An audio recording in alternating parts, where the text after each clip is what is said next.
Donald Trump is fighting terrorism by bombing ISIS and by being very aggressive in police work. But more important than any of that is his decision to review the national monument status of every piece of federal land set aside in the United States.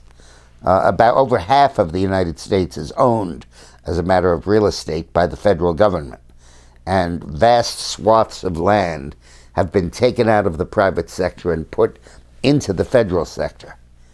Now, all fracking, that is the method of horizontal oil drilling that is so incredible in releasing vast reserves of oil and gas and making the United States the Saudi Arabia of the future, that technique is only now permitted on state lands and on private lands.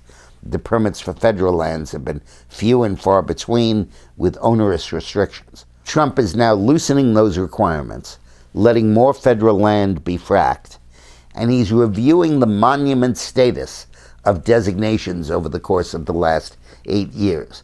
What Obama did was to basically take large parts, almost half of Utah, for example, and declaring it a national monument.